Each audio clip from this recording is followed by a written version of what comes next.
Magandang araw sa inyong lahat. Ayun. Game over na. Ayun na.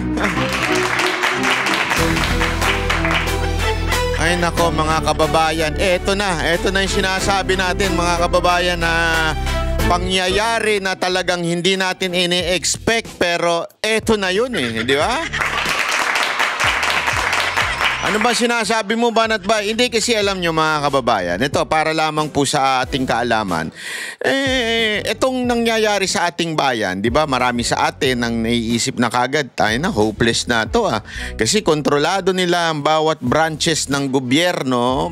Kahit nga ho yung tinatawag na Fourth Estate na, ano ba ito? Itong media. Kontrolado nila. Sa dami ba naman nilang ninakaw nila Laki ng pera nila, di ba? So, kontrolado nila. Pero, sabi nga yung kantang napakaganda yung kanta ni Gary B, Hindi Natutulog ang Diyos. Yun, palakpakan. Yung sinasabi kasi nila, di ba, para bagang tiniming lahat, di ba? Ganun daw ang mga haka-haka na mga political analyst ng mga pinklawan at na mga bayarang vlogger ni Marcos. Naka-issue, tina-timing daw yung paglabas ni Zaldico, tiniming daw yung confession ni Amy Marcos. Alam nyo, hindi ho. Ako naniniwala ako it's really the creator. Yun lang yun. Ang ating Panginoon na ho ang nag-timing ng lahat ng bagay na ho ito. Kasi matindi ho yung revelasyon na ito. Nung una kong nabasa ho ito o napakinggan at nabasa sa social media yung sumasabog na issue ho ni Senator Amy sa kanyang sinabi niya sa INC. Noong una, para bagang nasa isip ko, totoo kaya ito? Paandar na naman ito ni Senator Amy. Kilala niyo ako hindi ako maka-Amy, di ba? Hindi ako maka-Aming vlogger, alam niyo yan. Ako kahit nababatikos, although may mga kaibigan tayo maka-Amy, pero ako hindi ako solve kay Amy ever since. Ang Banateros hindi ho solve kay Amy ever since. At alam niyo yan, binabanata namin yan. Kaya nung napakinggan ko ito, honestly, noong una, medyo tumaas ang kilay ko. Parang yung mga bading, di ba? Tumataas yung kilay ng ganun. Tumaas yung kilay ko. Talagang sabi ko, totoo kaya ito sinasabi ni Senator Amy. Pero nung pinapakinggan ko na, buong buo, mula simula, alam mo, kasi simula pa lang, hindi ko na po mapagpatuloy. Dahil nadadama ko, nararamdaman ko yung hinagpis ng isang kapatid. Sabi ko nga ho sa aking mga kaibigan, sabi ko, mapakatindi ho nito. Itong nangyaring pagsasalita ni Senator Amy. Alam niyo kung bakit? Kasi ako, sanay na ako sa social media. Matagal na po akong naging nagre-react at nagiging involved sa politics. At dahil dyan, marami na akong kinasagupa. Totoo lang, yung mga hindi dapat kasugupain, sinagupa na ho natin. Kahit po yung sa tingin ninyo, kaalyado, sinagupa ko din. Basta may nakita akong mali, wala akong pakialam. Babanatan ko. Ganun si Banat Bay. Kahit makita kaya yung mga basher at saka yung mga troll, kaliwat kanan, hindi lang nanggagaling sa pinklawan, hindi lang nanggagaling sa mga bayarang pulahan, maging sa mga kaalyado. Kaliwat kanan po ang batikos minsan ang natatanggap natin. Pero alam nyo, sa akin, masaya ako pag naririnig ko yung mga troll, mga basher na galit, ibig sabihin, tinamaan sila, napikon sila. Ang prinsipyo ko kasi sa buhay, pikon talo Pag napikong ka sa akin at galit na galit ka sa akin, gusto mo akong saktan. Medyo natutuwa ako dun masaya ako Masaya ako pag galit na galit kayo, ganun. Yung mga basher natin. Pero mga kababayan, eto lang masasabi ko. Pag ang bumanat na sa'yo ay kapatid mo, o kamag-anak mo, hindi nga kamag-anak The first, yung mismong inner circle ng family, yun ang napakasakit sa lahat. Yeah? Sabi ko nga banatan na ako ng lahat, wag lang ng kapatid ko. Si Coach Oli, siguro hindi mo nakababanatan nun. Kasi mabait na tao ako. Hindi, totoo naman, di ba? Kasi yun yung pag binanatang ka, not out of hatred, not out of dahil tinamaan sila, hindi. Binanatang kasi concern yung tao sa'yo. Yeah? Kasi meron siyang nakikitang mali at pag pinuna ka, masakit yun. Yun nga lang mapagsabihan ka, masakit na eh. Yeah? Yung mapagsabihan ka lang ng tatay at nanay mo, masakit na yun. Kasi alam mong totoo pagka ganun. Yeah? Yung mga kapitbahay mong pangapalingkera at saka chismoso-chismosa, pagka ikaw pinagchismisan, wala kang pakialam. Para bang, sino kayo? Yeah? Ganun lagi ako. Kahit ako, yun ang prinsipyo ko eh. Kung hindi ka nagpapakain sa akin, kung hindi ka hindi ka yung pamilya ko, kahit banat-banata mo ako, lang pakialam. Buhay mo yun, bahala ka sa buhay mo, di ba? Magalit ka kung gusto mo. Hindi kita papatulan, wala akong problema dan. Pero pagka yung pamilya mo na, yan. Kasi masakit na, katotohanan na po yan eh, di ba?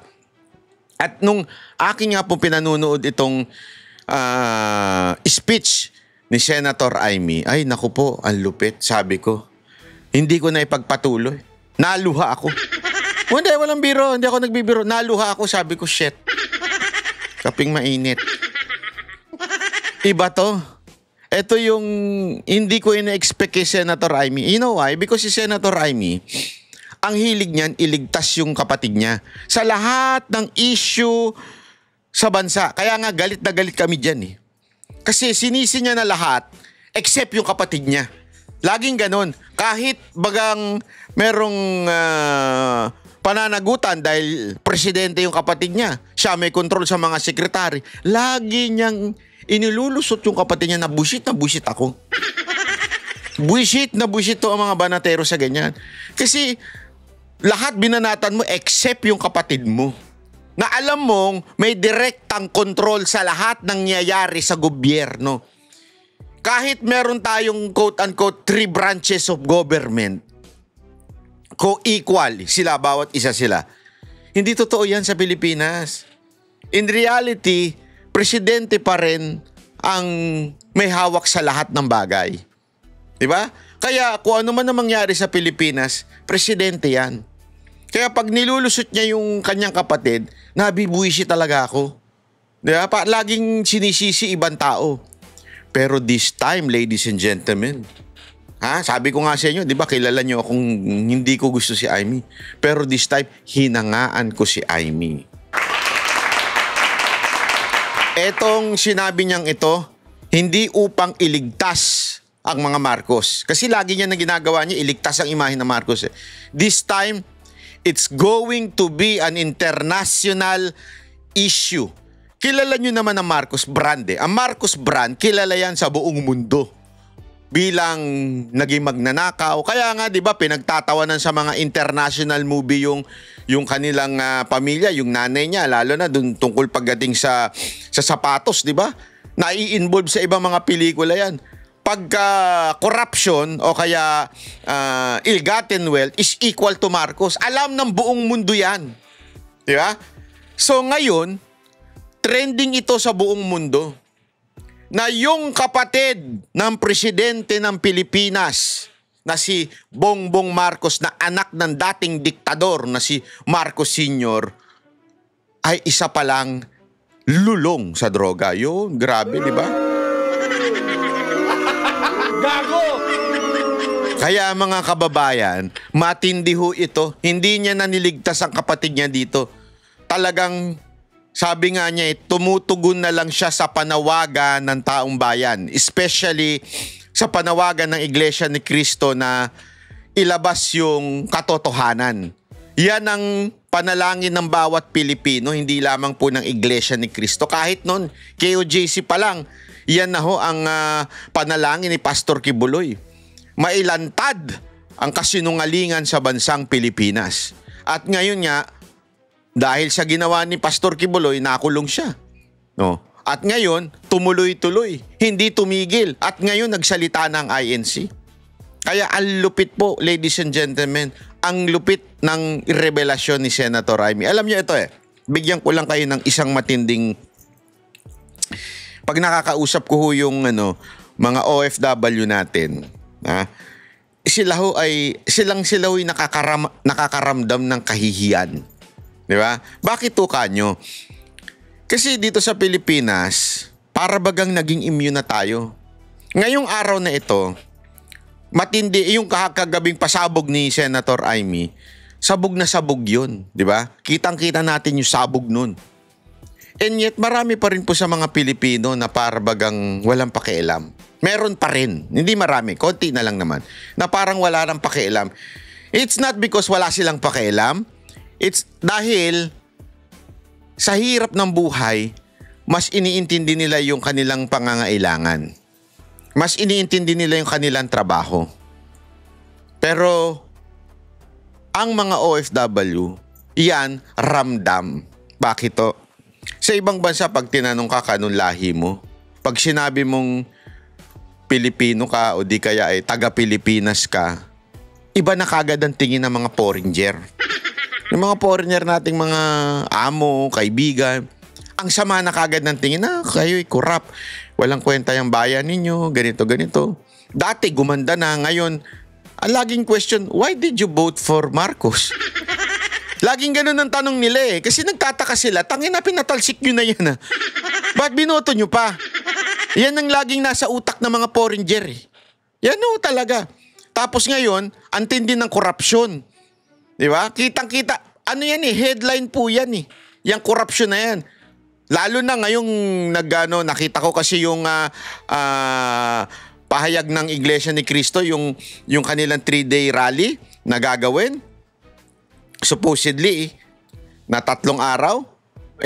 Nababalita sa buong mundo sa mga pahayagan ng iba't ibang bansa. Naibalita po. Antindi ho, di ba? Ganun katindi. Tapos, ito masama. Ito pa matindi pala, hindi masama, matindi. Mantakin mo, headline sa buong international scene, sister of the President of the Philippines, binunyag and expose yung kanyang kapatid na bilang drug addict. Diba? Antindi nun mga kababayan. Antindi ho nun. Trending yan nationwide. Ay, hindi lang international. Di ba? Malupit. Kaya nga sabi ko, this time, I think, Amy Marcos, hindi na siya yung tawag doon, yung nagpipigil. Talagang inilahad niya na yung nalalaman niya. At dahil nga sabi ko nga sa inyo, hindi ko pinanood buo dahil naiyak ako. Naiyak ako. Natutuwa. Naiyak ako kasi nararamdaman ko yung isang kapatid na ikaw ay pinupunan ng ganyan. Pero natuwa ako and game over na. Diba? Ito panoorin natin ito. Sabay-sabay nating tapusin para kasi di ko natapos to Grabe yung mga pahayag niya dito. Pasok! Magandang gabi po sa inyong lahat, mga mahal na kapatid. Tingnan niyo yung response ng tao. Noong una parang hindi katanggap-tanggap siya Kasi galit na nga yung mga Pilipino Alam mo, dito sa Iglesia ni Cristo, hindi pa nila sinasabing Marcos resign. Pero yung tao, makikita nyo dito kung ano yung kanilang damdamin. Dito parang hindi pa siya ganun ka-accepted Makikita mo yung sigawan, iba pa. Pero mamaya maiiba na. Israel, ka-Bien, ka-Erds, ka-Arnel, lahat ng ating minamahal na kapatid. Higit sa lahat ang classmate ko mula Congress hanggang Senado, Senador Manong Dante Marcoleta. Yun, palakpakan. Napakahirap po ang pumunta, tumayo at magsalita sa inyong harapan. Pero noon pa man, alam kong walang madali kapag ikaw ay Marcos. Nanginginig ako at ang aking boses, hindi dahil ako'y natatakot sa inyo, kundi dahil nalulungkot po ako. Ipagpaumanhin ninyo kung sa gitna ng pagsasalita ko, ako'y hihinto, hihinga dahil sa bigat ng aking kalooban. Pero hindi yan ang dapat kong ihingi ng paumanhin. Hindi yan ang kasalanan ko sa bayan na dapat ihingi ko ng tawad. Narito po ako dahil sa tawag ng Iglesia ni Cristo para sa transparency, accountability at hustisya. Yan po ang dahilan kung bakit niya sasabihin yung mga sinabi niya. Ha? Dahil nanawagan po ang iglesia ng accountability. At dahil na rin sa panawagan ng iba't iba pang sekta ng ating lipunan. Hindi lamang po from the business group, kahit iba pong relihiyon tulad ng KOJC, JIL. Iyan po ang panawagan transparency. Diba? Sabihin nyo maging makatotohanan ang sasabihin mo. At dahil sa tawag ng sarili kong konsensya. Ayan, nakonsensya na. Yun di ba? At galing lang yan. Sa tingin ko talaga, galing lang din yan talaga sa Panginoon. Senador, bilang kapatid, bilang Pilipino. Bata pa lamang kami ni Bongbong. Ayan na. Alam na ng buong pamilya ang problema sa kanya. Ayan na. Kita nyo yung reaksyon ng tao, iba na. Di ba? Iba na ang reaksyon ng tao. Halos magwala na. Kasi hindi ho binabanggit si Bongbong dyan hindi pa ho binabanggit si Bongbong dyan. Pero ngayon, eto na. Sa totoo lang, mababasa naman ng lahat ang mga testimonya ng aking ama patungkol sa kanyang ugali at gawain. Nako ba?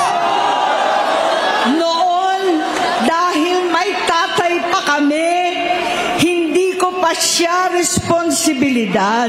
Ayan na. Noong tumatanda, ay mas naging nakakabahala. Ayan na. Batid ko na nagda-drug siya. Nako ba? Ayun na. Kita nyo ba yon? Kita nyo? Umiindak-indak pa yung mga tao. Natalon pa Nakita ninyo? Hindi kasi ako, naintindihan ko talaga na ayaw maging political ng mga taga-INC. Kaya hindi binabanggit diyan sa kanilang stage, di ba? Yung Marcos resign o bangag si Marcos. Pero alam mo yung saloobin ng tao Yung tao, ito yung saloobin nila Kaya nga nung nagsalita, abay, tingnan ninyo yung reaksyon, Nalundag pa.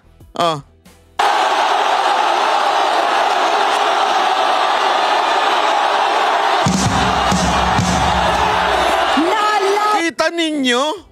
Bakit? Finally! Bakit to, mga kababayan? Malaking bagay ho ito. Malaking bagay. You know why? Sabi ko nga sa inyo, kung ang bumatikos ay mga Duterte, siyempre sasabihin nila, kasi opposition lang kayo. Ang bumatikos, congressman, kasi ganito senador kayo ganyan O mga political blogger, kasi Duterte kayo Ganyan Pero eto ho, kapatid,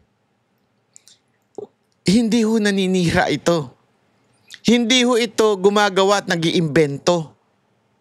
Siya mismo witness sa pangyayari. At ilalahad niya yung mga nakita niya. At mga na siya mismo ang nakakita, naka-experience. Hindi pwedeng ito. Sabi ko nga kahit kontrahin pa ito ni Auntie Claire, walang kwenta, walang saysay. Bakit? Si Auntie Claire, kailan lang nakilala yung animal na yan Kailan lang nang pumasok yan Nag-feeling first lady nga yan Nag-feeling anak ni Marcos. Wala namang alam yan kay Marcos. Ito, kasama ni Marcos mula bata hanggang pagtanda. Kasama ng tatay nila mula bata hanggang pagtanda. Siya ang may alam ng tunay na kwento ni Bongbong Marcos. Wala nang iba. Yan si Auntie Claire, nagpipiling lang yan. Gusto na magpalit ng family name niya. Joke lang. Baka gusto na niya magpalit ng family name. Marcos na lang. Ko at ng pamilya.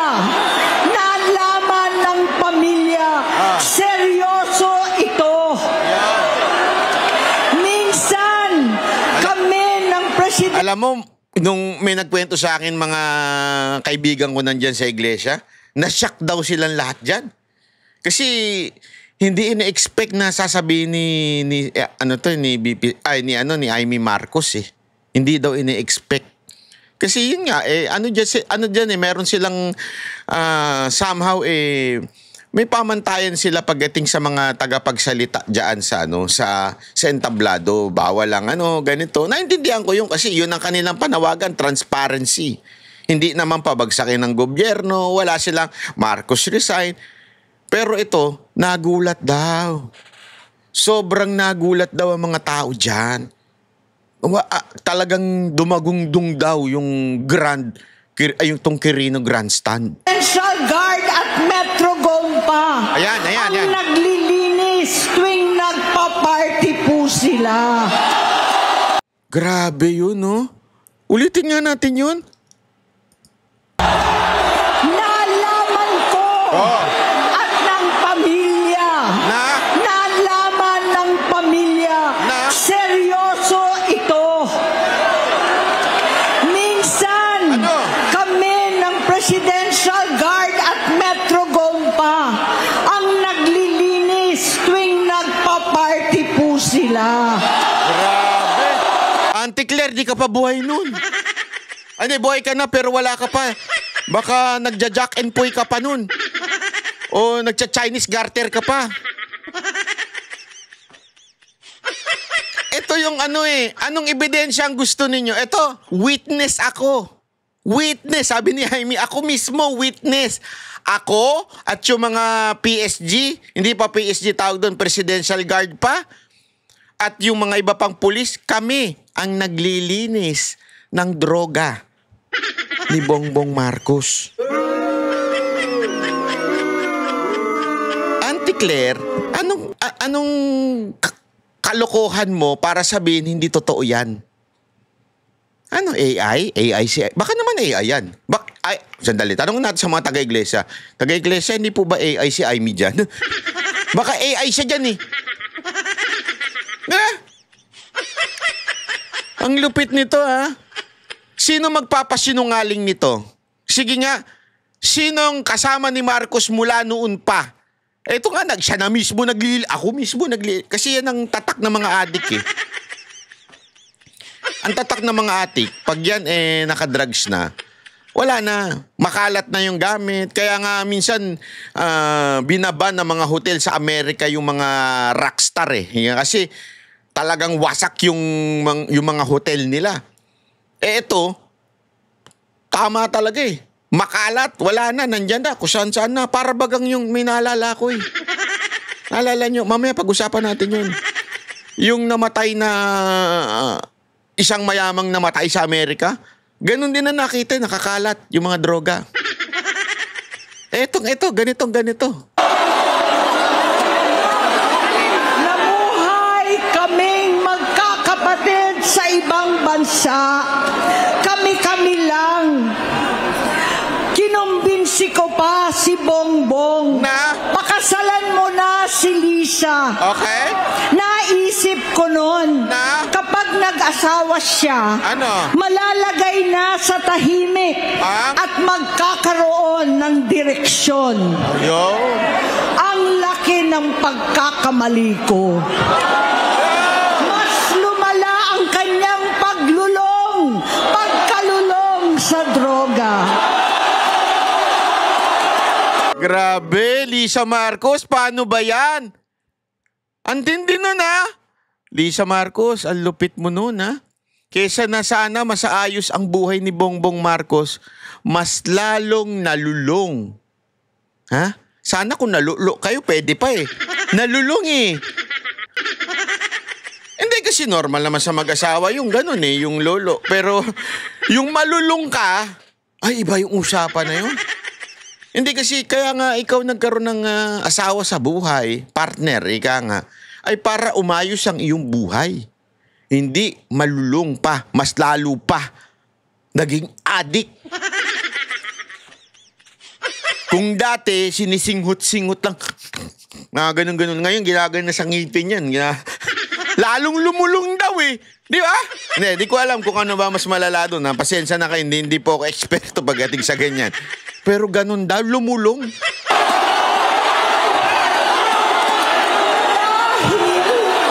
Parehas pala silang mag-asawa.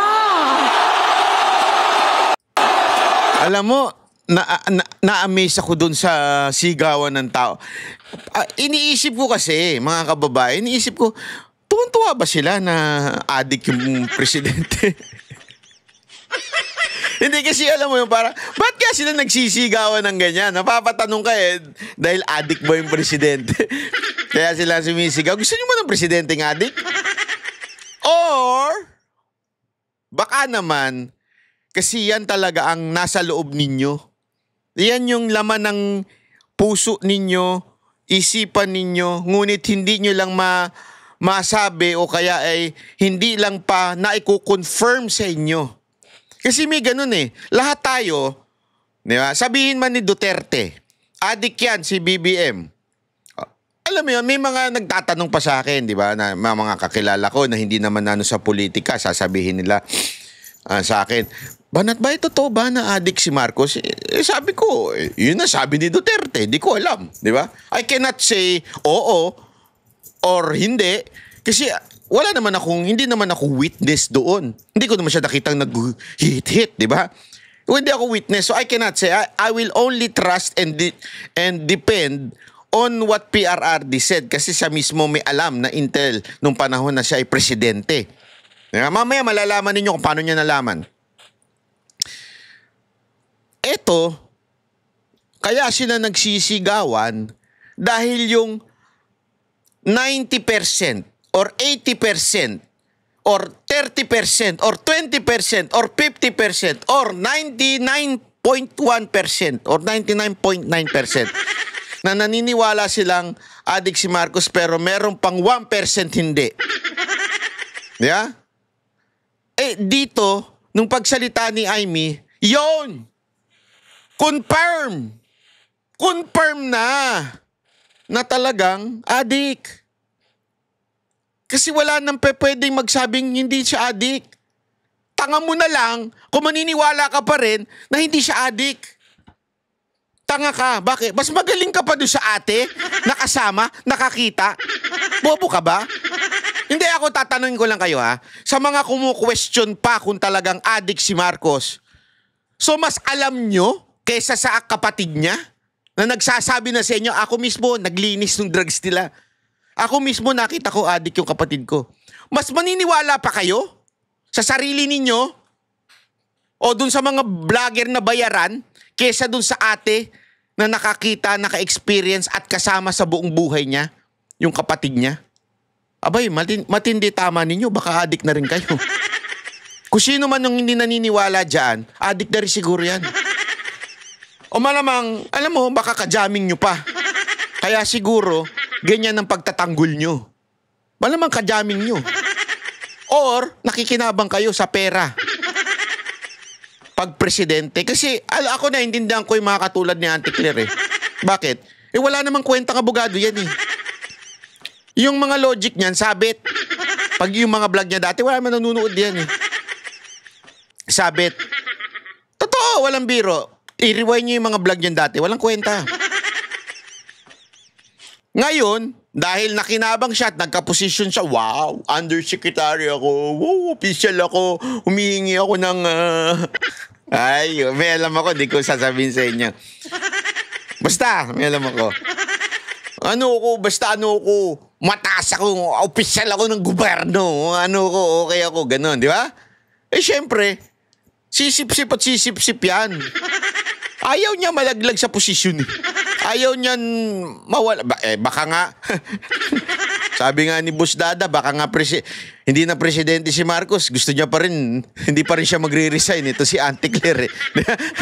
Baka maunahan pa ni Marcos yan. Nag-resign na si Marcos, hindi pa nag-resign to si Auntie Claire dahil sa kapit ko. Ganyan katindi yan. Oh, kay Sigadon. Oh, di ba? Hindi na abogado, wala nang karir. Oh, galit na galit ngayon dito sa kapatid. Alam mo kung bakit? Kasi wala naman siyang kwenta. Wala naman siyang sense. Irrelevant siya. Ngayon, para maging relevant lang, kailangan manatili sa pwesto ni Marcos. Pag resign ni Marcos, sigurado ako, pag resign ni Marcos o bumaba na siya sa posisyon, Sigadon balik na naman sa kabubuhan niya. Yan ang totoo. Tuloy natin. Naging gobernador siya ng Ilocos. Alam ng mga tao doon na halos hindi siya pumapasok. Narinig niyo yun? Halos hindi daw siya pumapasok nung gobernador siya diyan sa Ilocos. O di tama talaga yung sinasabi ng mga tao doon. Kasi yan naman talaga sinasabi nila. Ako, personal kong narinig yan sa mga tao sa Ilocos. Eto, di ba ilang beses ko na sinabi sa inyo, nagkaroon ng event dyan sa Ilocos, inimbita ni Senator Amy ang Mocha Girls. Nagpunta kami doon. Nagpunta ako sa munisipyo, sa opisina ni Senator Amy. Nagpunta ako sa bahay ni Amy, dyan sa Ilocos. Walang biro. Sinabi ko naman sa inyo yan. O, di ba? Alam mo, pagtatanungin mo yung mga tao, kasi nagpunta kami sa parang night market nila doon yung may mga pagkapagkain, benta-benta, mga night market doon kasi papasko ata yung something like that. Alam mo, tinanong ko yung mga tao, hindi nila kilala si BBM. Para bang sa kanila, si Amy kilala namin. Kasi talagang daw si Amy, down to earth. Pero si BBM, hindi daw nila naani. Nagtiba may kwento pa nga na hindi nga marunong mag-straight na Ilocano yan, si BBM. Kasi nga, laking Amerika, laki sa layaw, walang touch sa mga tao. Ganyan daw si BBM. So confirm yung sinasabi ng mga tao. Ayan, sinasabi mismo ni Amy, hindi nga daw pumapasok halos. Prontahin ko siya, ay nagsasabi siyang magbabago na siya, aalisin na niya ang bisyo. Hanggang sa may nagsumbong na naman sa akin na sa paggising pa lang sa umaga, kasabay ng almusal, marijuana pala.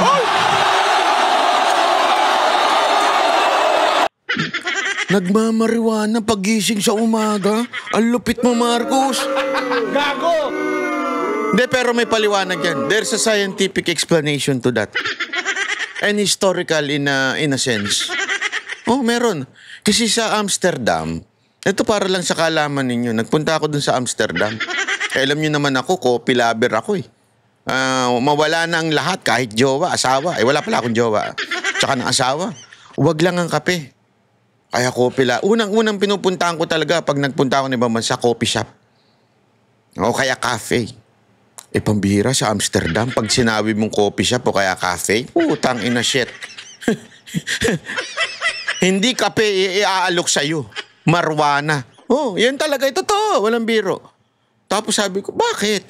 Kasi daw, yun ang kanilang parang pampagising o whatsoever. Kaya yan. Yun ang istorya niyan, mga kababayan. Siguro, malamang, nung nawala sa Pilipinas sa mga Marcos, baka napunta si Bongbong Marcos doon. Sabi niya, Amsterdam, coffee shop. Magkape muna tayo.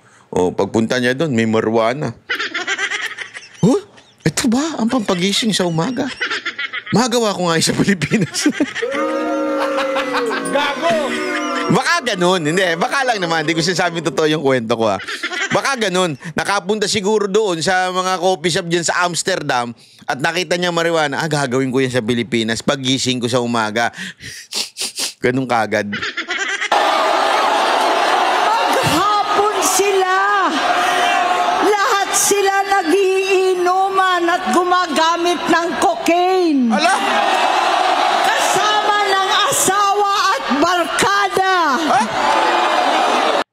Yan oh. Ayan yun eh. Lahat sila.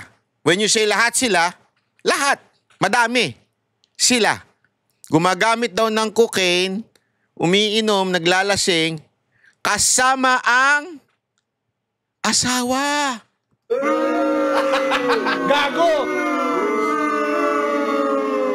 Kaya pala, naalala niyo yung may namatay sa Amerika? Tapos ang kinamatay is overdose. Naalala niyo yun? Tapos pinagbibintangan at pinapalusot pa ng Malacanang na kesyo hindi daw kasama si Lisa Marcos doon. Aba, this time, para bagang natahi-tahi yung mga katanungan natin noon, di ba? Ano yung katanungan natin na meron pala talagang nangyayaring sesyon habang nasa ibang bansa, di ba? Itong mga to. Aba, malupit pala itong mga ito. Naku. Pagka high pa naman, kung ano-ano ginagawa. Tapos magkakaibigan. Baka ang bangbangan yan. Alam niyo yung bangbangan? Bang, bang, ganon. Tulad ng ama ko, kinastigo ko ang mga barkada niya. Ngayon.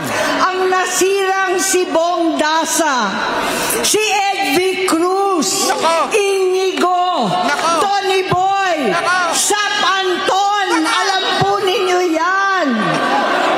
Paano? Ang ganda nung pitik ni Marcos ni Amy doon ha. Alam nyo po yan. Hindi niya sinabing yun. Nag-iingat din sa live to.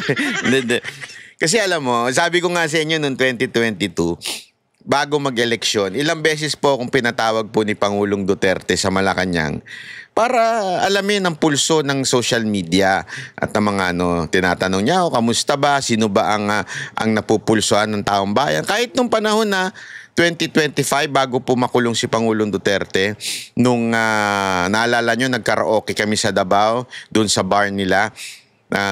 Ang tanong niya sa akin noon, lagi niya tinatanong, sino ba sa social media ang gustong maging senador na mga Tinanong niya ako dyan kung sino bang pwedeng maging senador. Alam mo, sagot ko sa kanya, ang sabi niya pala sa akin, sinabi ko pala sa kanya noong 2022, sabi ko, Mr. President, bakit hindi po si Bongbong Marcos? Di ba yun po ang parang napupusuan ng mga Duterte supporter at that time. Ang sagot niya talaga sa akin, ilang beses niyang sinabi sa akin to, ayoko kay Bongbong, adik yan.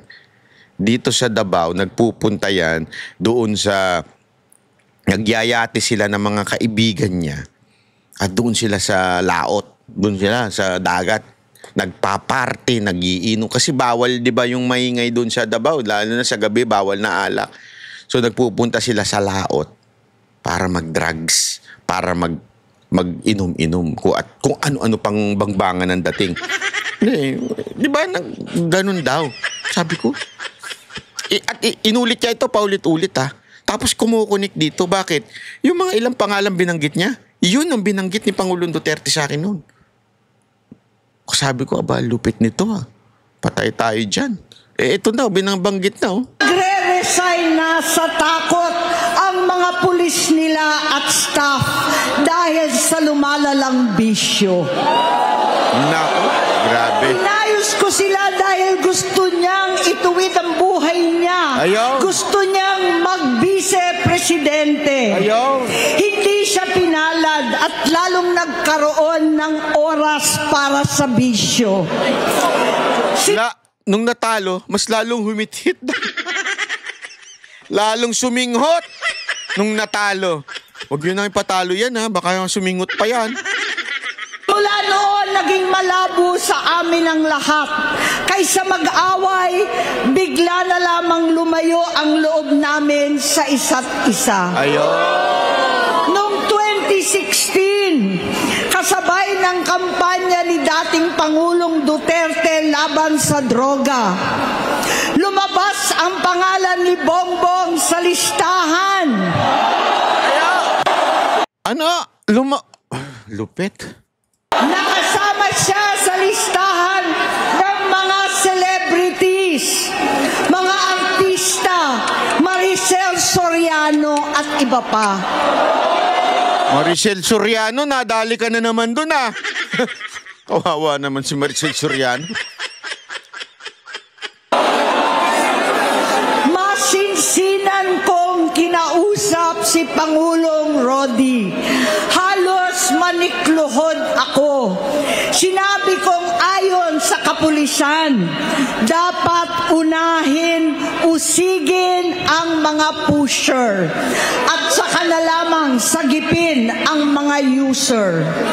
Naligtas si Bongbong. Labis ang takot ko at pag-aalala. Kinausap ko siya at nagsabi siyang talagang siya ay nagbabago na. Muli at lagi, hindi ako nawalan ng pag-asa. Ako'y naniwala ulit. Mula noon na natatanggap ko na lang na balita tungkol sa kapatid ko ay regular na pagpapadoktor. Kaya kumalma naman ako. Inisip ko, totoo, dahil naopera na ang tuhod niya sa gout. Siguro, totoo na ito. Hanggang nito, nalaman ko na tuloy ang paggamit niya sa mga party. Nako. Nagarapalan, naghahain ng droga. Nako. Pinagmamalaki pa ng mag-asawang kayang-kaya nila ang microdosing ng cocaine. Naku, hindi ko alam yan. Pakipaliwanag yung microdosing na. Ano yan? Ano yan? Diin daw para 4 na beses sa isang araw. Hindi. 4 na beses? Ang lupit niya. Dinaig pa talaga yung pagkain ha. Kasi ngayon, usong-uso na yung OMAD yung 1 meal a day. Ito 4 na beses sa isang araw. Nagpapakasabog. Mabibisto. Ang pampapadoktor, pinalabas nilang pag-stem cell. Nagpapalit daw ng dugo. Nagpapa-blood transfusion. Nako. Kayang-kaya raw. Hindi ko maintindihan ang pinagsasabi. Noong 2021, kahit papano, nagkikita kami at nagkakausap. Sumamba siya sa aking talagang hinintunan niya. Naniwala ako kasi sabi niya gusto niyang tumakbo. Ang sabi ko, tutulong ako sa abot ng aking makakaya. Ipinakilala ko si Bongbong kay Inday. Yeah. Naging magkatandem sila. Pagkatapos noon ay biglang hindi na niya ako ulit kilala. Kahit si Inday, nagtataka, bigla ako na itsapwera. Kahit ganon, nangampanya pa ako para sa kanya, kahit si Inday na lang ang aking nakakausap. Hindi ko alam bakit ako nakaban sa headquarters nila sa Mandaluyong. Nako po. Hindi ko alam bakit walang nagre-report sa akin tungkol sa kampanya. Sa totoo lang, masakit mang aminin, nung dinidisqualify na siya, halos papaboran ko na sana dahil may nagsumbong sa akin mula sa kanyang campaign team na gumagamit na naman siya. Nako po. Grabe. Tang-inang niya, no? Nangangampanya ka, gumagamit ka. Sa bagay, pagpaguran sa kampanya, kailangan mo ng di ba, sabi nga nila yung para hindi ka makatulog, pag puyat ka, sa kampanya pa naman ngayon, kailangan mo ng laging gising na gising, dilat na dilat Di ba?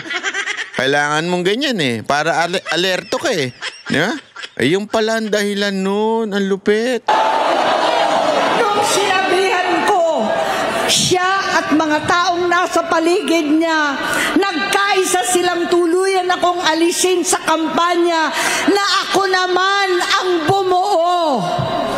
Sinabi nilang gusto ko na siya ay ma-disqualify para ako ang pumalit. Hindi totoo yun.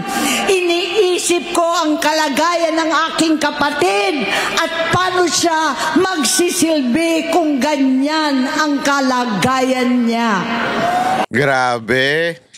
Yun, di ba, naalala ko yan yung time na parang paatras daw siya para ipalit si Amy. Yung pala talagang dahilan nun, talagang bumalik habang nangangampanya. Lupit. Pero pinaparating sa akin na hindi siya lulong at minsan na lamang tuwing nagpa-party. Hindi ko maipaliwanag bakit gusto kong maniwala at hindi mawalan ng pag-asa. Noong nanalo siya, naging pinakamalayo na kami sa isa't isa. Maliban sa opisyal na tagpuan at kapag pumupunta yung nanay namin, hindi ako sumama sa loob ng 3 taon dyan sa Malacanang. Dahil lantaran na doon ang inuman, Lupit. ang paggamit nila ng cocaine at mga bawal na gamot. Hindi ba ninyo nakikita, naririnig, kakaiba na siya magsalita. Hindi na maintindihan kung ano-ano na ang sinasabi at wala na sa sarili. Nagtatago sa kabaitan niya ang pang-aabuso niya sa droga. Grabe. At nagbunga na ito ng mga nakakapinsalang maling desisyon. Ayun na. Hinayaan niyang kumilos ang mga nakapalibot sa kanya. Yung mga umaastang presidente habang nilululong siya ng mga ito. Hindi na kami nagkausap. Sa harap ng publiko, pinipilit kong magmukha kaming maayos. Pero wala na kaming koneksyon. Hindi ko hinihiling na maunawaan ninyo ako, lahat kayo. Sa palagay ko, ang makakaunawa lamang sa akin ay ang mga pamilyang may pinagdaanan sa adiksyon, sa inom, sa sugal, sa alak, sa bisyo, higit sa lahat, sa droga. Yun. Pag hindi ko siya nakakasama, buong aking loob na ipasok sa institusyon, ipagamot, iparehab ko na yan. Pero tuwing maghaharap kami noon, hindi kaya ng aking kalooban na gawin yon.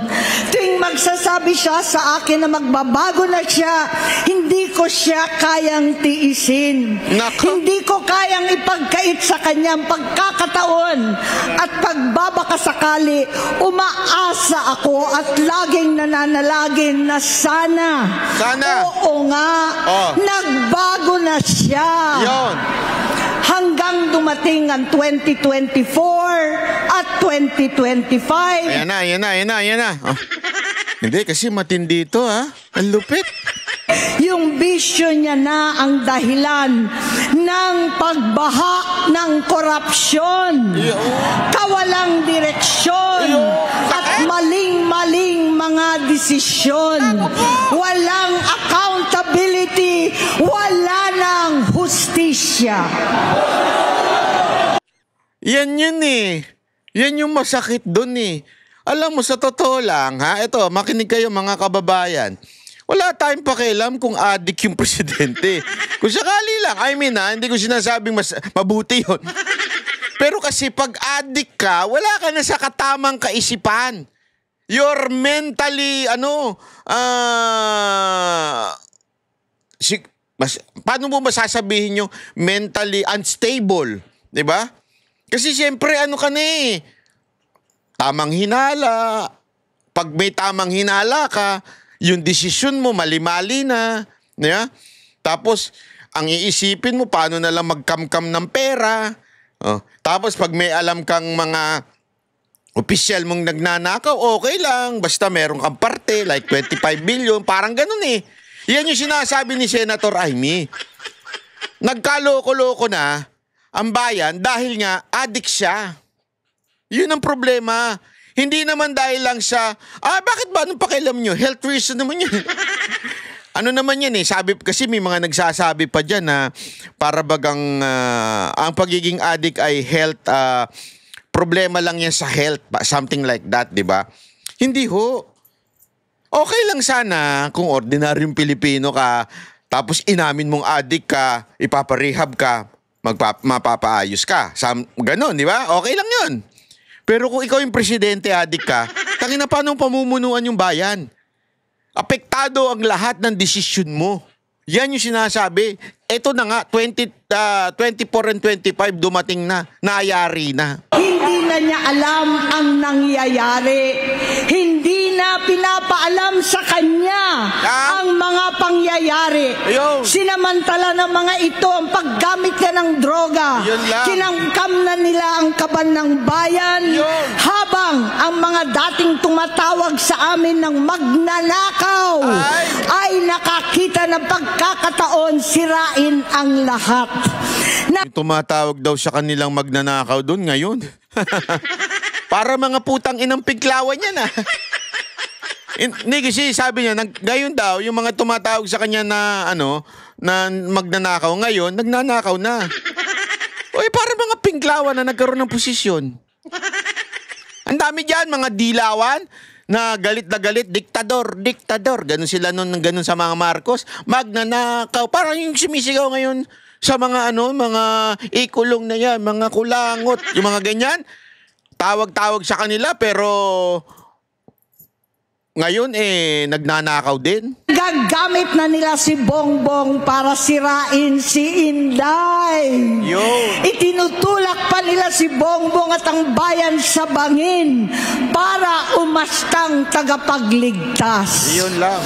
Mula sa pagtraidor at pagpapahamak kay VP Inday sa confidential funds na kung tutuusin ang galing naman sa opisina ng Pangulo, hanggang sa pagpadukot sa dating Pangulong Duterte para itapon na lamang sa ibang bansa. Kita niyo, naririnig niyo yung hiyawan na yon? Hindi kasi alam mo, taguyan tandaan niyo, nasa Iglesia ni Cristo event ito ha. Hindi, yan po ay masasabi natin hindi pinag-uusapan sa Iglesia ni Cristo yan. Diba? Yung sarali ng iglesia, yung pagsuporta sa mga Duterte, hindi ho.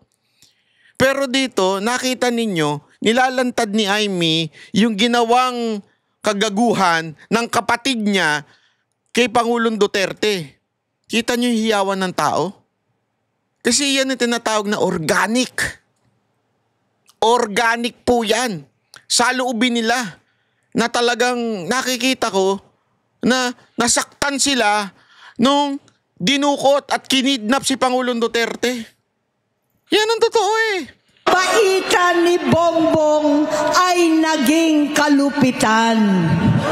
Garapalan ng pagtatakip sa kanya ng mga nasa Congress, sa Senado, mga miyembro ng kabinete. Kitang-kita na ng taong bayan, wala nang puwang ang kahihiyan. Para bang nauulit ang bangungot ng kasaysayan dinamas namin noon. 68 years old po ang tatay ko nung pinatalsik sa pwesto. Yun. 68 years old na rin si Bongbong ngayon. November 17. Dali. Grabe yun Parehong edad. Naku po. Eto na nga, mamaya may papaliwanag po ako sa inyo. Din, noong 2021, nung nakumbinsi ko si Inday na magbise kay Bongbong. November 18 po, bukas, ang ikatlong araw natin. Yo. 9 na taon na nakakaraan. Saktong November 18 pa talaga na pinalibing ni Pangulong Duterte ang tatay ko sa libingan ng mga bayani. Grabe. Goosebumps ako dito Kinikilabutan ako dito Sabi ko nga sa inyo, ito meron ako ipapaliwanag sa inyo. Ako ito kutob lang naman. Hindi ko naman sinasabing ako isang manghuhula, propeta o kung ano man. Di ba noong una marami nagtatanong, maraming political analyst na nagsasabi, bakit 3 araw, bakit ganito, ganyan. Lalo na yung mga pingtae, ang dami nilang paliwanag dyan. Ako kasi, di ba sinabi ko na sa inyo, ang aking lang, maaring hindi ito ang dahilan ng INC, I do not know, wala akong alam. Pero ito siguro ay itinakda na rin ng ating Panginoon. Na yung 3 araw kasi na yun, tandaan nyo, 3 araw ang Panginoon ay bago siya mabuhay muli. And that death, I think, hindi pala I think, totoo pala, that death is the way of God para maibalik tayo sa Kanya. Tandaan ninyo, nung kay Adan at kay Eva, the firstborn, sinasabi nga ay nagkasala, kaya tayo ay na-separate sa ating Panginoon. And itong Son of Man o itong Panginoong Jesus, di ba? Namatay at nabuhay. Pinagbayaran yung kasalanan natin, kaya po namatay siya kasi the wages of sin is death. After 3 days, nabuhay siya. Anong implication nun? That whoever believes in Him shall not perish but have eternal life. Ibig sabihin nun, bagong buhay. Yung pagkabuhay ng Panginoong Hesus ay pag-connect muli sa atin sa Diyos Ama kung sino man ang tumanggap sa Kanyang anak. Yun eh. Diba? Kaya nabuhay sa pangatlong araw ang ating Panginoong Hesus. Ibig sabihin, bagong buhay. Kaya sa tingin ko, hindi man sinasadya o sinasadya ng INC, do not know. Sa tingin ko yung 3 araw na yan since 16, 17, 18. After 18, yan na ho ang bagong buhay ng Pilipinas. Bago na. Kaya ako, ngayong araw na ito, may malakas akong kutob na may mangyayaring para magkaroon ng bagong buhay ang Pilipinas. Kaya mga kababayan, sabi ng iba, paano yan, banat bay? Yung Iglesia ni Cristo tumigil na sa rally nila. Bakit naman ganun? Diba, may mga gumaganon may naririnig ako Huwag ko kayo mawala ng loob. Bakit? Ako, ito aking pananaw lang Kasi doon, ayaw maging political ng INC. Ayaw maging political ng INC na nagde-declare sila ng kung ano Marcos resign o support to the succession. Ayaw nila yun Hindi yan ang kanilang parabagang direksyon bilang isang relihiyon. Mabuti yun. Tama yun. Hindi sila gumagaya sa CBCP, di ba? Na nagbibida-bida pagdating sa politika. Hindi sila ganon. Sila, transparency, di ba? Para sa demokrasya, kalinisan ng gobyerno, yun ang kanilang concern. So, with that, pinutol na nila. Maybe lang, I'm not sure, maybe, para hayaan nila ang mga membro nila na kung gustong sumama sa EDSA. Kasi ngayong araw na ito, tuloy ang EDSA. Tuloy ang pangatlong araw ng pagrarally diyan sa EDSA. So mga kababayan, malamang, hinayaan na po nila yung kanilang mga kapatiran na kung gusto ninyong pumunta doon, choice nyo na yan. Yan ay choice nyo na. Kayo nang bahala kung gusto nyong pumunta. Kaya ako naniniwala ko ay maraming dadagsang mga taga-INC today. Not because didiktahan sila ng kanilang pamunuan, but bilang isang Pilipino. Kasi doon, sinabihan sila ng kanilang leader na ito'y pagtitipo ng ating samahan, ng ating relihiyon, pagtitipo natin ito. Pero yung sa EDSA, kaya siguro sila tumigil na para kung kayo gusto ninyong pumunta, yan ay hindi na bilang Iglesia ni Cristo, but bilang isang Pilipino. So yun ang aking paniniwala na kasi yung iba nadidisappoint. Bakit nila tinigil? Hindi, malay mo binigyan lamang sila ng kanilang sariling desisyon na bilang isang Pilipino, sasama ka ba sa EDSA? Ikaw ba'y ngayong araw na ito ay talagang makikisama ako sa mga magrarally sa EDSA. Magpupunta po tayo dyan para makisama ho sa mga kababayan natin dyan. At manawagan na ho, na sabi nga ni Senator Amy, umuwi ka na ading. Uwi ka na. Uuwi na yan. Uuwi na yan. Umuwi ka na. Hindi mo na kaya. Yan ang sinabi ng kapatid mo. Kapatid mo nagsabi, hindi kami ha. Kapatid mo nagsabi, umuwi ka na. Dili mo na kaya. Halo-halo na ang aking nararamdaman, pero alam kong ito ang dulo at hangganan ng aking pagtitiis at pananahimik. Hindi na tayo mananahimik. Yo! Dahil nalaman kong pati ang mga anak niya ay nagdodroga na. Ako po!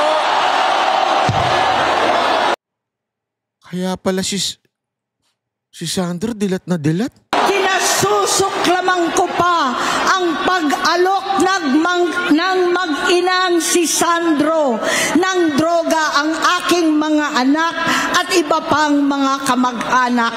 Yan ang hindi ko na mapapalampas. Sa loob ng halos 4 na dekada, wala akong ibang pinangarap kundi maipakita sa sambayanan na hindi kami masamang tao. Hindi masama ang pamilya Marcos. Gusto kong ibangon ang Walang pumalakpak doon, napansin nyo? Sorry Wala talaga pumalakpak doon sa part na yun ng aking ama. Nasira kasi ni BBM ng todo-todo Kahit pa paano nung panahon na wala pa si BBM, hindi pa siya presidente, may mga naniniwala pa sa mga Marcos Nung naging presidente siya, wala na talaga. Ending na Ending na. Buti nga ginawa ni Amy to kahit pa paano. Hindi, alam mo yon, ako kasi okay na Ayaw na talaga ng Pilipino sa mga Marcos. Period na yon. At least ito, naibalik yung kahit papaanong konting dangal. Diba? Kay Amy. Ako, naniniwala ako. Sabi ko nga sa inyo, never ko nagustuhan niya si Amy. Pero dahil dito, yung respeto, wow. Saludo. Respeto ko to. Sa pamamagitan na nagpagtatrabaho para sa bayan, sinikap kong maging mabuting gobernador, kinatawan, senador. Hindi ako halos nagpapahinga para makapag-iwan sana ng legasiya na kapag sinabing Marcos, nabawi na namin ang tingin sa nakaraan. Ngunit sa kagustuhan kong maging responsableng anak, matupad ang pangako ko sa aking ama. Nabigo akong maging mabuting kapatid. Naging mahina ako kay Bongbong. Sa kapulisan at sundalo, sa lahat ng mga leader at tagapagpatupad ng batas, siya ang Pangulo natin ngayon. Sinabi ko kung anong kalagayan niya ngayon. Tulungan niyo akong mapabuti ang kanyang kalagayan. Tulungan niyo akong matulungan siya. Hindi niya ako kalaban. Ang kalaban niya ay ang sarili niya. At nadadamay ang bansa sa laban na yan. Bilang senador at lingkod bayan, batid ko ang mga problema at gaya ng bayan, alam ko rin ano ang solusyon. Sa pagkakawatak-watak, patuloy na pamumulitika, pagnanasa sa kapangyarihan ng mga talunan naman, kaguluhan sa Mindanao, alanganing gyera sa China at Estados Unidos, kawalang pananagutan sa flood control scam, garapalan, takipan, panggigipit sa hindi kaalyado, pagkakanulo sa kapwa Pilipino, pagdakip sa dating Pangulong matanda't may sakit upang ihagis lamang sa bansang dayuhan. Grabe. Pagsadsad ng piso, paglaganap ng gutom, paghihingalo ng ekonomiya, at magsasawalang bahala sa taong bayan. Ang delubyo at kalamidad na nagdudulot ng parusa, ang korupsyon na nauwi sa kawalan ng tiwala at hustisya sa Pilipinas, sa kanyang pamahalaan, lahat ng yan ay masusolusyonan kung ikaw, aking kapatid, magsaayos ng iyong sariling kalusugan. Kapag humupa ang ingay sa politika, kapag umuwi na kami sa aming pamilya, hindi bilang senador, kundi bilang ate, bilang si Manang Aimee ni Bonget, kaya itong sasabihin sa harap ng taong bayan, sa harap ninyong lahat, at sa harap ni Bongbong. Ano yun? Bonget, magtatatlong taon na tayong hindi nagkakausap. 3 taon ko nang sinusubukan muli na ako'y pakinggan. Siguro ngayon ay makakariting ng buo ang gusto kong sabihin. Walang mababawasan, hindi madadagdagan. Bongbong, nag-aalala sa iyo si Manang. Tuwing nakikita kita sa TV, gusto kitang puntahan. Napakalaki ng pinagbago mo. Itsura, pagsasalita, takbo ng pag-isip. Minsan, napapatanong ako sa sarili ko, ikaw pa ba yan? Si Bongbong ba talaga yung nakikita ko? Pero ako, ading ko, ako pa rin ito. Ako pa rin ang ate mo na tumayong ama't ina sa inyo sa ibang bansa. Ang kasama no sa sumubok na sanggain lahat ng sakit para sa iyo. Ang kapatid mo na hindi mo kailangan hingan ng tawad dahil agad ka nang iniintindi at tatanggapin dahil mahal kita. Grabe. Makabagdamdamin yung mensahe niya. Hindi alam mo yun, concern siya Kaya eto yun baka kasi sabihin ng iba, kung talagang concern siya, bakit di na lang niya sinabi ng private? Tinataboy nga daw siya Diba? Tinataboy nga siya, ayaw palapitin, hindi makano. Kaya nga sabi nga niya, maybe this time, papansinin mo na ako. Maybe this time, kakausapin mo na ako. Kasi hindi na kita ma-recognize. Alam niyo yung ginagawa ni Aimee? Is to save his brother. Kasi alam niya na one day, titirik na lang mata niyan. Oo! Alam naman natin ang ending ng isang adik. Again, hindi ako nagsasabing siya ang adik si Senator Aimee. Alam naman natin ang ending ng mga yan. So siya, sabi nga niya, hindi ko na ma-recognize yung kapatid ko. Iba na yung pananal... Gumaganon-ganon, bigla lang tatawa. Gumaganon-ganon na lang. Pati yung mukha, ganon na. Mas pangit na kay Sir Jack. Gago! Diba? Sorry, biro lang Sir Jack Hindi ka na ma-recognize. Tapos kung ano-ano na daw yung mga desisyon mo. Para mailigtas niya na, hindi nga niya malapitan. So para mailigtas niya na itong kapatid niya, sinapubliko niya na. Sabi nga mas mabuti na ito. Nakalimutan ko yung yung quotation na yun mas mabuti na itong ganito kapait yung ginawa ni Aimee kesa naman doon sa mga kaibigan niya sumisip-sip sa kanya na ikakasira lang niya, di ba? Totoo 'yan. Sa akin I'm still hoping that Marcos would listen sa kanyang kapatid at umuwi na siya, magpa-rehab na. Di ba? Yun lang yun Sa Bagong Tipan, kay Lucas, Kapitulo 17, versikulo 3 hanggang 4. Kung magkasala ang iyong kapatid, sawayin mo siya. Yan. At kung siya'y magsisi, patawarin mo siya.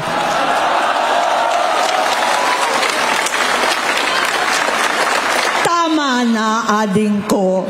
Tapusin mo na ang paghihirap mo at ng bayan. Gaya noong umalis tayo sa palasyo, kaya ko pa rin hawakan ang iyong kamay. Huwag kang matakot. Malaki na ang dulot sa iyo ng droga. Sinisisi ko ang sarili ko dahil hindi ako nakinig sa mga sumbong. Hindi ako nakialam.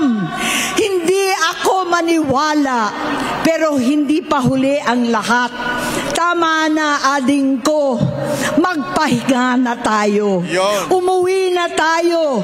Magpagamot, magpagaling. At nangangako ako, hindi ako malilingat, hindi ako magkukulang. Grabe ito. Ito yung talagang ramdam mo yung ate. Di ba? Ito yung famous proverb, better the bitter truth than a sweet lie. Better the bitter truth than a sweet lie. Siyempre, yung mga kakampi niya, mga kasama niya, binubuli siya, Mr. President, you're looking good. Mr. President, that's a good decision. That's a good move. Di ba? Binobola siya eh. Sigurado, that's what you call sweet lie. At least ito, better, di ba? Better yung bitter truth than a sweet lie. Ito, bitter truth to eh. Masakit. Di ba? Sabi nga nila, yung gamot minsan pangit ang lasa niyan. Pero makakapagpagaling siya yan. Di ba? Lahat ng kasama mo ngayon, hindi natin kasama sa pinakamadilim na bahagi ng buhay natin. Yun! Kasama mo sila ngayon dahil nasa taas ka pa. Ayan. Ako at ang ating mga tunay na kapatid dito sa Luneta ang kasama mo kahit magdilim ulit ang lahat. Ganda nun. Ganda nun, Brad. Hey, sister. Ang ganda nun. Kasi tama nga naman eh. Nakalimutan na ni BBM na darating ang panahon, he will step down. At pagbaba niyan, kaliwat kanan ng kaso sa kanya. Yung mga tauhan niya, iiwan siya. Babalik na naman siya sa sarili niya, doon sa kubol niya. Ewan ko kung anong gagawin nila nung asawa niya. Diba? Nasa kapangyarihan ka, nalulung ka. Nalulung ka na sa kapangyarihan. Eto, kapatid mo nag-a-advise sa'yo, babalik ka rin sa pamilya. Pamilya ang lagi mong sandigan. So sana, Bongbong, makinig ka. Mo ang iniisip at ibinubulong nilang ambisyon.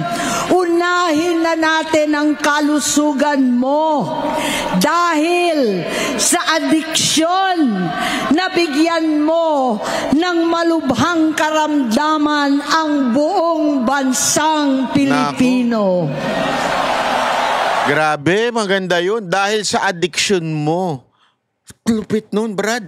Dahil sa addiction mo, nagkaroon ng karamdaman ng buong Pilipinas. Wala siguro sa atin ang hindi aayon doon.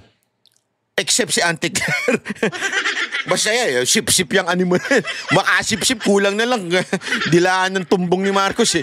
Hindi, totoo. Siguro si Auntie Claire na lang sisip-sip sa'yo. Wala siguro magsasabi na ngayon ay gumanda ang buhay ko sa Pilipinas. Sumaya ang buhay ko. Mas lalo akong sumigla. Ang ekonomiya nagtagumpay. Wala na sigurong magsasabing ganyan eh. Kung hindi yung mga bayaran mong vlogger, yan si Auntie Claire, at saka yung mga nasa posisyon. Pero kitang-kita nyo na bumagsak ang Pilipinas. Yung ano na lang eh, yung dolyar na lang eh. Diba? Sabi ko nga sa iyo, there's a global factor dyan sa dolyar. But even the mga economists natin, alam nila na ang problema talaga, kaya bumagsak yung dolyar ay dahil yung sa antindi ng import, tapos konti lang ini-export natin, tapos nagkataasan na ho ang korupsyon, nauubos ang pera ng gobyerno, umaalis sa mga investor. Alam nila yun eh. Sila na nga nagsasabi. So madaling salita, tama talaga eh. Dahil sa pagiging addict, according to Senator Amy, nasira ang Pilipinas. Pero sinabi na ni PRRD yan nun eh. Kaya sana this time makinig na yung taong bayan. Panahon na para pumunta tayo sa EDSA ngayong araw na ito. Para ipanawagan sa gobyerno ang tunay na pagbabago sa isang mapayapa at legal na paraan. Matatanda na tayo. Sakitan na si Mami. Alagaan na lang natin ang isa't isa. Yon. Kaliwat kanan man ang panghuhusga sa akin, malinaw sa aking puso na dapat mauna ang Diyos, ang bayan, pamilya at sarili. Yon. Hanggang sa mga oras na ito, Bonget, gusto kong malaman mo na hindi kita sinusukuan. Hindi ko kakayanin kung mapapahamak ka. Kaya hinihingi ko na tayo'y umuwi na, mamahinga alang sa iyong kalusugan. Kaya kung mabigo at mawala sa iyo ang posisyon, pero hindi ko kayang mawala ka sa amin. Ayusin mo ang sarili mo. Ganda nun ha. Panalo yun, Amy. Panalo yung sinabi mong yan. Panalo. Maganda. Maganda yung sinabi mo. Ha? Mawala na posisyon, wag ka lang. Yung kapatid ko lang. Kasi naniniwala ako dyan eh. Ako ganun din eh. Sigurado ako ganun din kayo sa kapatid nyo. Diba? Marami nga sa inyo nagpapakapokpok na dahil sa kapatid.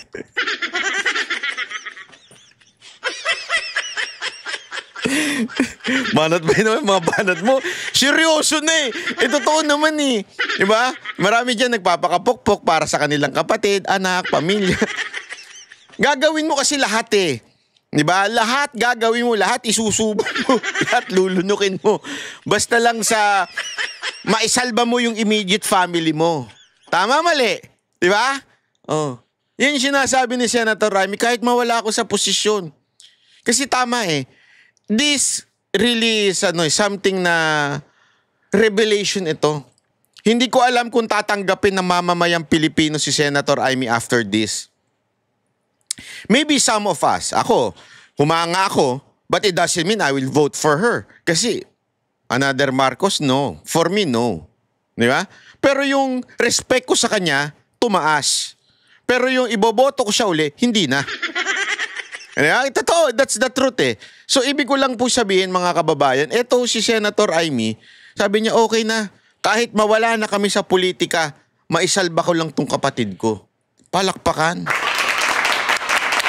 Mag-i-standing ovation siya na ako eh. Kaya lang, naka-brief na lang ako eh.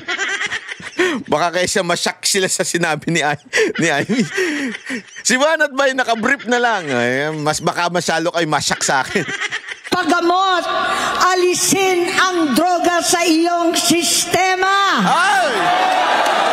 Wala akong ibang gusto, kundi gumaling ka, malampasan natin ito muli. Yo. Dahil wala akong ibang hinahangad bilang ate, kundi maging masaya ka, maging ligtas sa panganib, malusog, Yo. matagumpay Yo. sa buhay. Ayaw. Itama ang mali, Yo. labanan ang adiksyon, Yo. at ako hindi kailanman aalis sa iyong tabi. Susuporta at hindi titigil manalangin kasama ninyo dito sa Luneta at sa buong mundo. Dahil iyon naman ang tungkulin at ibig sabihin ng salitang kapatid, kapatid, mabuhay kayong magkakapatid. Maraming salamat po, Senator Amy. Ayun, panalo. Alam mo mga kababayan ha, this is it. This is it, pansit. Ha? Game over na mga kababayan. Bakit game over? Eto na eh. Eto na yon. Wala nang titindi pa dito kaya game over na. Wala nang titindi pang revelasyon ho ito. Ito na talaga yung pinaling revelasyon. Yung kay Zaldico, medyo magdududa ka pa sa sama aspect na sinasabi niya eh. Although may narinig ako, antayin ninyo, may narinig ako, may lalabas na video na yung, may bidyong tumatanggap. Abangan nyo yan. Sabi sa akin ewan ko kung totoo yan. Pero pag ginawa, kaya nga sabi ko nga sa inyo mga kababayan, eto ho, matindi na ho ito. Ito ang lahat ng sapat na dahilan kung bakit nagkakaganito ang ating bansa. Itong sinabi ni Senator Amy, ito ang dahilan kung bakit nagkaroon ng flood control o ghost flood control, kung bakit nagkaroon ng most corrupt budget noong 2025, kung bakit nagkaroon ng Romualdez, kung bakit nagkaroon ng Zaldico, kung bakit nagkaroon ng iba't ibang bagay na ikinabagsak ng Pilipinas. Ito yun. The root. Ito. Yung pagiging di umano, allegedly, na sinabi ni Senator Amy na adik at patuloy na lulong sa droga ang kanyang kapatid na nagkataong ating presidente. Yan ang totoo. So, ibig sabihin, mga kababayan, solve na. Solve na ang lahat ng bagay. Mga question ninyo, mga duda ninyo, eto na yung sagot. Wala nang ibang sagot, eto na. Solve na. Alam ninyo ng lahat kung bakit nagkaganito ang bansa natin dahil meron tayong adik at lulong na presidente. Yan ang sinabi ni Senator Amy. Ang tanong ko na lang sa inyo mga kababayan, papayag ba kayo? Mananahimik po ba kayo? Hindi nyo ba ipagsisigawan na dapat nang umuwi at magpagamot si Marcos? Bakit? Hindi, bakit? Bakit ko sinasabi yan?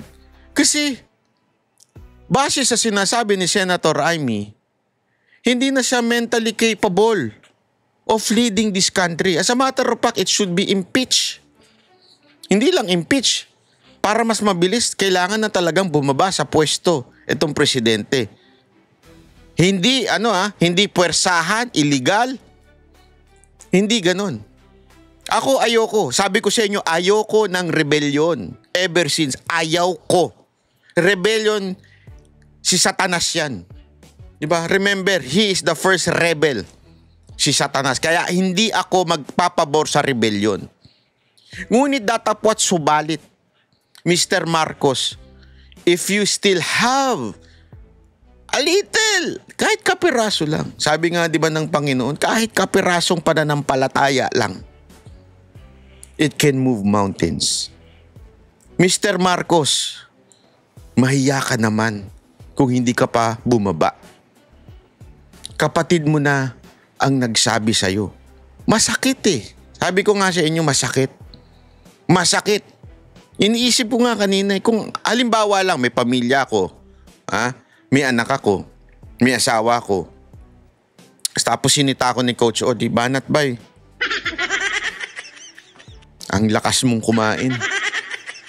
Yung diabetes mo pumapalo na sa kataas-taasan. Eh hindi ako nakinig. Ayoko makinig. Ayoko makinig sa'yo. Bala, kakakainin ko lahat ng gusto kong kainin. Pero eventually, talagang, dahil hindi ko pinakikinggan ng kapatid ko, sinita niya na ako. Ang taba mo na. Ubis ka na. Mas malaki ka na kay Jay Guevara. Malala na yun. Masakit man na sinabi niya yun in public, pero magigising na ako. Di ba? Alam mo yun, oo nga, no? Maybe talagang concern lang yung kapatid ko kasi pag pinagpatuloy ko to, patay yung high blood pressure ko, baka mabulag pa ako dahil sa diabetes ko. Ganun yun eh. Yeah? He is just trying to save me. Kaya nga Mr. Marcos, itong ginawa ng kapatid mo, she's trying to save you. Not from politics, not from anything, but save you as you. Bakit? Saan po ba ang ending ng lahat ng adik? Wala namang ending ang adik na, ang saya-saya ng adik. Walang ganong ending ang adik. Kahit sa kasaysayan, di ba yung mga sikat nga na overdose Bakit? Sikat na sikat sila, mayaman sila, feeling nila, everything. Sa Amerika, di ba yung mga Hollywood star, anong ending? OD. Kasi nga, yung dosage mo, hindi na kinakaya yung isa. Ito nga sinasabi niya, 4 times a day na kayo. Talagang ma-OOD na kayo niyan. Kaya dapat magpasalamat ka sa ate mo, sinabi ito. Masakit man, pero ito ang magliligtas sa'yo. Huwag mong pakinggan yung mga bumubulong-bulong sa yung demonyo dyan sa paligid mo. Pakinggan mo tong kapatid mo. It's about time. Umuwi ka na, magpagamot ka na. Dahil isipin mo na lang yung sarili mo, pamilya mo. Ang problema nga dito, buong pamilya mo daw, adik I mean, yung anak mo din.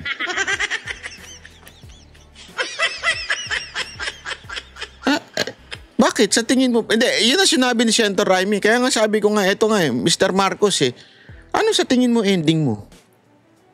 Makuha mo lahat ng pera ng Pilipinas? Hindi, let's assume. Sige, i-assume na natin. Lahat ng imaginasyon natin, i-assume na natin. Maging mapagmamayari mo ang Pilipinas, makuha mo lahat ng pera, tapos, ano mangyari? Isasama mo yan sa libingan mo? Hindi ba nakita nangyari sa inyo? Naisama ba ng tatay mo? Hindi, ako nagtatanong lang Hindi ito pambabasto sa tatay Lahat ng tao. Lahat ng tao hindi masasama ang kanyang kayamanan. Dangal, makakalimutan ng tao yan.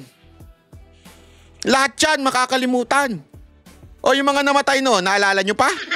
Yung mga bayani nga natin, hindi nyo na naalala Yung mga tunay na bayani natin, naalala, hindi na. Yung mga kabataan ngayon, kilala pa niyo yung mga bayani, hindi na. Ang kilala nyo yung mga... ewan. Diba? Naintindihan nyo ibig sabihin? Lahat tayo mamawala. So anong dapat mong gawin? Ang importante, yung pamilya. Family is more important than anything else in this world. Sabi ko nga sa inyo Ako, nagtatrabaho, wala man akong pamilya Hindi ako nagtatrabaho para sa sarili ko lang. Nagtatrabaho ko dahil sa aking family. Yung aking parents. Diba? Yun po, doon ako nagtatrabaho. Kasi yun ang pinaka-importante sa lahat, more than anything else. Ang sarap sa puso na nakakatulong ka sa pamilya. Ang sarap sa puso na yung kapatid mo maayos. Ang sarap sa puso nun, more than anything else. Yung pera, putang ina. Mawawala yan. Kaya ka lang nilalapitan ng tao ngayon dahil nasa kapangyarihan ka. Yun ang sinabi ni Amy at tama siya doon.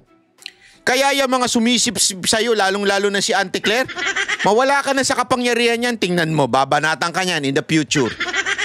Kasi, vlogger yan Kailangan lang niya ng content. Ngayon, content ka niya. Ngayon, nasa position siya. Pero tinan mo, maglalahong parang bula din yan. Kasi nga, mahina. Mahina naman talaga logic yan Maglalahong parang bula yan. At pag nalaho parang bula yan, isa kanyan siguro malamang sa malamang itatakwin. Kasi paganong-ganon yan Tapos pakikinggan mo siya o yung advice ng mga tao mo, pakikinggan mo. Wala. Makinig ka sa kapatid mo. Yun lang ang akin. Pakinggan mo ang kapatid mo. Yan ang tunay na nagmamahal sa'yo. Hindi yung asawa mo. Hindi kasi minsan katotohanan naman yun Minsan yung asawa, hindi naman talaga yun ang tunay nagmamahal Minsan yung kapatid talaga Pakinggan mo. Okay? At para sa ating contest. Siyempre may contest tayo, di ba? Huwag niyong kakalimutan yung contest natin na GCash. Sa unang 3 makakahula ay may tigpa 500 na GCash. Lagi yan So, ang requirement niyan, kailangan nakasubscribe kayo. Pangalawa, tama yung sasagot nyo. Ano yon? Ang tanong. Kailangan tama ito Ano yung eksakto na quotation na binanggit ko kanina about doon sa advice, yung bitter. Okay? Kung ano man yung quotation na yon, binanggit ko kanina, ilang beses kong pinaulit-ulit. Kung ano yon, ilagay nyo dyan. Ang unang 3 mananalo ay merong tigpa 500 GCash. Yun. So, paano mga kababayan? Kita-kita po tayo mamaya dyan sa pagka ginugel nyo dyan, lagpas yan ng EDSA Shrine ha, doon sa susunod pa, sa White Plains, okay? So, White Plains EDSA, corner EDSA, yun, doon po. Alam ko, matraffic, maraming pulis dyan, kasi grabe talagang kawawa yung mga kapulisan natin dyan, pero kayong mga kapulisan, payag ba kayo na ganyan ng Commander-in-Chief nyo? At kayo mga AFP, ganyan ng Commander-in-Chief nyo? Kung payag kayo at hindi kayo payag, kausapin nyo si Senator Amy. Hindi ako si Senator Amy, kasi ako wala akong masasabi sa inyo. Buhay nyo yan Kausapin nyo si Senator Amy, kasi kapatid niya yung Commander-in-Chief nyo Diba? So, kausapin nyo sila.